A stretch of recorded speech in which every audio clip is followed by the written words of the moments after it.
আমার কাছে আছে 100 টাকা। এই 100 টাকা দিয়ে গুলশানের মতো একটা পশ এলাকায় কতক্ষণ সার্ভাইভ করতে পারি, এইটা আমি আপনাদেরকে আজকে দেখাবো।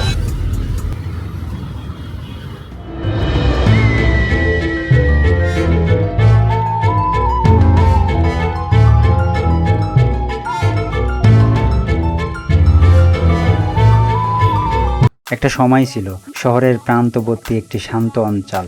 1960-এর দশকে পরিকল্পিতভাবে আবাসিক এলাকা হিসেবে গড়ে ওঠার পর ধীরে ধীরে এটি বাংলাদেশের অন্যতম গুরুত্বপূর্ণ কূটনৈতিক ও বাণিজ্যিক কেন্দ্রতে পরিণত হয়েছে। আজ গুলশান শুধু ধনীদের আবাসস্থল নয়, বরং এখানে রয়েছে অসংখ্য বিদেশি দূতাবাস, রাজনৈতিক প্রতিষ্ঠানের প্রধান কার্যালয়, বিলাসবহুল হোটেল, আধুনিক রেস্টুরেন্ট এবং কর্পোরেট অফিস। এই কারণেই এলাকাটি দেশের অন্যতম নিরাপদ ও সুপরিকল্পিত অঞ্চল হিসেবে পরিচিত।